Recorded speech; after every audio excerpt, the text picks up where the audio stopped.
Bismillahirrahmanirrahim. Assalamu alaikum dear students. Today my lecture is on problems on metric space.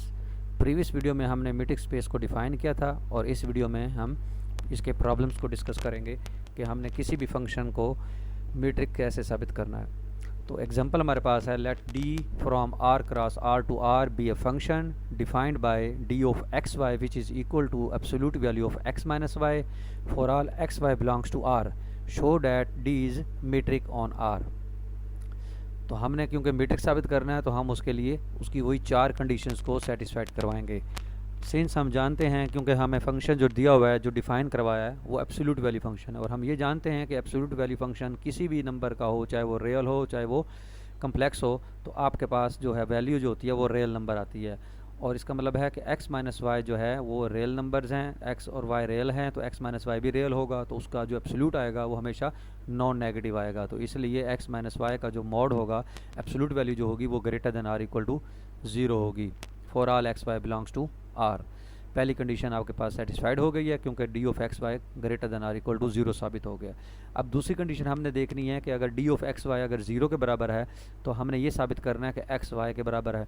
तो D of x Y की value put कर देते हैं हम किसके बाद हम इसके बाद क्या करेंगे, डी ऑफ एक्स वाई अगर 0 रखेंगे तो if and only if D of x Y की वैल्यू जो है आपके पास X minus Y absolute value है तो वो भी 0 के बराबर हो जाएगा। तो अगर किसी भी नंबर या किसी फंक्शन की अगर एब्सोल्यूट वैल्यू अगर 0 है, इट मीन कि वो नंबर खुद 0 है, तो if and only if x minus y जो है वो भी 0 होगा। और अगर एक्स माइनस वाई 0 हो गया तो implies that if and only if x y के बराबर हो जाएगा। तो यहाँ से साबित हो गया कि अगर डी एक्स वाई 0 है तो वहाँ से एक्स वाई के बराबर हो गया। तीसरी कंडीशन हमने साबित करनी है कि डी एक्स वाई जो है वो डी वाई एक्स के बराबर है। तो डी एक्स वाई हमारे पास गिवन है एक्स माइनस वाई। हम ये प्रॉपर्टी जानते हैं कि एब्सोल्यूट वैल्यू के अंदर अगर ए माइनस बी है तो अगर हम बी माइनस ए भी कर दें तो उसके आंसर में कोई फ़र्क नहीं पड़ता, क्योंकि जो माइनस है वो मोड उसको ख़त्म कर देता है, यानी एब्सोल्यूट उसको ख़त्म कर देता है, क्योंकि हमें हमेशा आंसर जो है वो सेम आता है। इसलिए ये ए माइनस बी का जो मोड होता है वो बी माइनस ए मोड के बराबर होता है। तो इसलिए उन्होंने माइनस कामन ले लिया है और माइनस का एब्सोल्यूट ख़त्म हो गया, प्लस हो गया, तो वाई माइनस एक्स बच गया। क्योंकि डी एक्स वाई आपको एक्स माइनस वाई है तो वाई माइनस एक्स जो होगा वो डी वाई एक्स के बराबर हो जाएगा। तो ये तीसरी कंडीशन भी सेटिस्फाइड हो गई है। फिर हमने चौथी कंडीशन देखनी है, डी ऑफ एक्स जेड हम लेंगे वो बराबर होगा एक्स माइनस जेड के। तो इसके अंदर हम एक नया वर्टेक्स इंट्रोड्यूस करवाएंगे y, तो x माइनस जेड के अंदर आपने y माइनस कर देना और y ऐड कर देना है। तो x minus y plus y minus z बन गया। तो आप x माइनस वाई का एब्सोल्यूट अलग ले लें, y माइनस जेड का एब्सोल्यूट अलग ले लेंगे, तो फिर दरमियान में लेस देन आर इक्वल आ जाएगा। ये triangle inequality of real numbers है।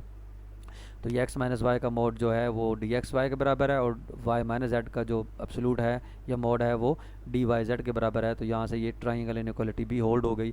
तो यहाँ से साबित हो गया कि जो फंक्शन उन्होंने डिफाइन करवाया था डी आपको, वो मीट्रिक ऑन रियल लाइन है। इसी तरीके से आपके पास एक और एग्जांपल है, लेट P1 x1 y1 और P2 x2 y2 x1 x2 y1 y2 जो है वो R को बिलोंग करते हैं। तो आपने साबित ये करना है, शो ये करना है कि जो आपको डी डिफाइन उन्होंने करवाया है, यानी डिस्टेंस फार्मूला जो ये है किस्म का, यानी पॉइंट्स जो है आपके पास है, प्लेन में दो पॉइंट्स हैं उनके दरमियान डिस्टेंस किस तरीके से कैलकुलेट होता है, तो ये एक उन्होंने डिफाइन करवाई है डी की वैल्यू। तो इसको आपने साबित करना है कि ये उस R स्क्वायर के ऊपर मीट्रिक है। आर स्क्वायर क्यों? क्योंकि जो पॉइंट्स आपके पास P1 और P2 हैं वो आर स्क्वायर को बिलोंग कर रहे हैं, इसलिए जो डी साबित हम करेंगे ये आर स्क्वायर पर मीट्रिक साबित करेंगे। तो उसी तरीके से हमने चार प्रॉपर्टीज़ को होल्ड करवाना है। तो डी आपके पास दिया हुआ है x1 माइनस x2 का square plus y1 minus y2 का स्क्वायर और स्क्वायर रूट। हम जानते हैं कि ये स्क्वायर रूट है, ये डिस्टेंस बिटवीन टू पॉइंट्स का प्लेन में फार्मूला है और ये हमेशा नॉन नेगेटिव होता है। इस वजह से डी ऑफ P1 P2 जो है वो हमेशा greater than or equal to 0 रहेगा। फिर दूसरी कंडीशन ये है कि डी ऑफ P1 P2 0 के बराबर रखेंगे। तो जब उसको बराबर रखेंगे तो स्क्वायर रूट भी वैल्यू भी 0 के बराबर हो जाएगी। तो दोनों तरफ आपने स्क्वायर ले लेना है। तो वहाँ से आपके पास क्या आएगा, x1 माइनस x2 का square plus y1 minus y2 का स्क्वायर बराबर है 0 के। अब पहली टर्म देखें वो भी स्क्वायर में है, दूसरी टर्म वो भी स्क्वायर में, यानी वो भी पॉजिटिव वो भी पॉजिटिव। दो पॉजिटिव वैल्यूज़ का सम जो है वो कभी भी 0 नहीं हो सकता। अगर 0 है तो इसका मतलब है दोनों टर्म्स जो हैं वो सेपरेटली 0 हैं। तो इसका मतलब है x1 माइनस x2 का स्क्वायर अलग 0 हो जाएगा, y1 माइनस y2 का स्क्वायर अलग 0 होगा। तो वहाँ से x1 माइनस x2 अलग 0 हो गया, y1 माइनस y2 अलग 0 हो गया। तो x1 x2 के बराबर आ गया, y1 y2 के बराबर आ गया, तो P1 आपके पास होता है x1 y1, तो x1 की वैल्यू x2 है, y1 की वैल्यू y2 है, तो यहाँ से साबित हुआ P1 जो है वो P2 के बराबर है, यानी दूसरी कंडीशन भी होल्ड होगी।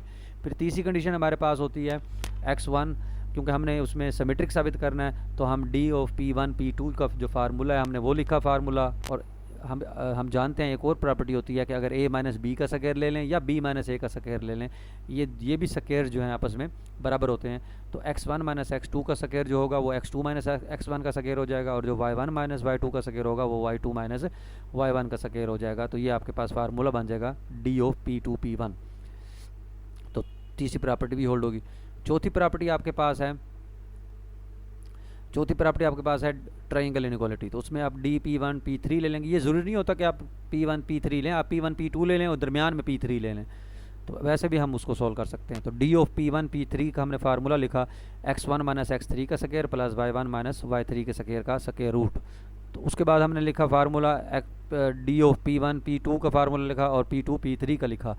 अब अगर हमारे पास P1 P2 P3 अगर ये नॉन कोलिनियर हैं, तो वर्टिसेस ऑफ ट्राइंगल के, अगर P1 P2 P3 ये ट्राइंगल के वर्टिसेस हैं नॉन कोलिनियर है, तो जाहिर बात है ये ट्राइंगल फॉर्म करेंगे। अगर ये नॉन कोलिनियर, अगर कोलिनियर है तो वो स्ट्रेट लाइन के ऊपर लाई करते हैं।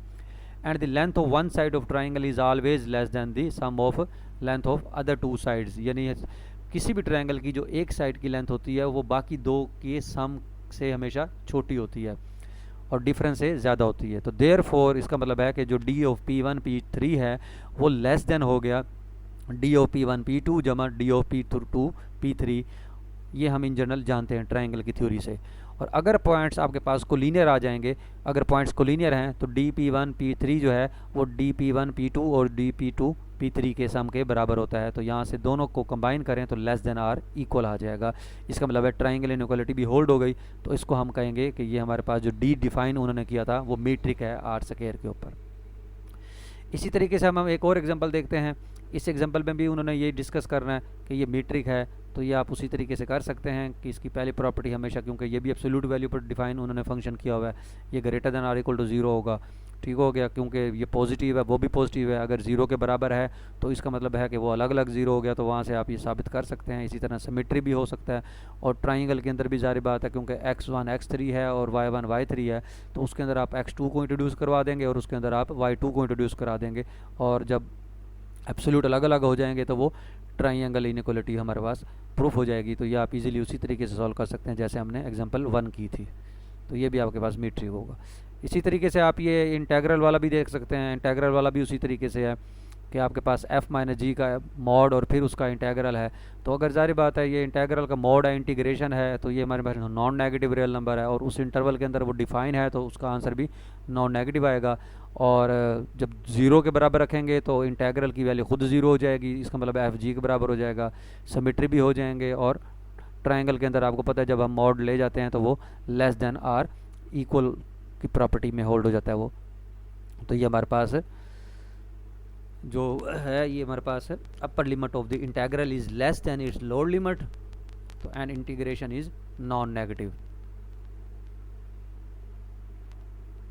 एक मतलब ये नॉन की हम कर लेते हैं। इस नॉन में ये है कि अगर डी मीट्रिक है और शो आपने ये करना है कि डी डबल प्राइम। अब डी डबल प्राइम का मतलब ये नहीं है कि उसका डेरिवेटिव, ये जस्ट नोटेशन है कि एक नई मीट्रिक उन्होंने डिफाइन की है जिसके अंदर पहली मीट्रिक इंट्रोड्यूस कराई उन्होंने 1 minus D x1 x2 divide by 1 plus D x1 x2। वो कहते हैं ये साबित करें कि ये मीट्रिक स्पेस नहीं है।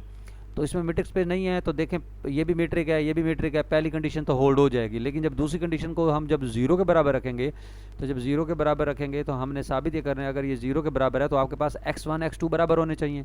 तो लेकिन यहाँ से जब हमने 0 के बराबर रखा तो यहाँ से डी x1 x2 जो है वो 1 के बराबर आया और 1 नॉन ज़ीरो है, तो यहाँ से साबित हो गया कि x1 x2 के बराबर नहीं है। इसका मतलब है दूसरी कंडीशन फेल हो जाती है तो ये नॉट मीट्रिक होगा, तो यानी ये मीट्रिक स्पेस जो है वो नहीं होगी। इसी तरीके से आप इसके अदर प्रॉब्लम्स भी सॉल्व कर सकते हैं, कोई ज़्यादा मुश्किल नहीं है। जस्ट आपने कंडीशंस को सेटिस्फाइड करवाना है और आप चेक कर लेंगे कि कोई भी फंक्शन जो है जो उन्होंने मैपिंग डिफाइन कराई है वो मीट्रिक है या नहीं। Thank you very much.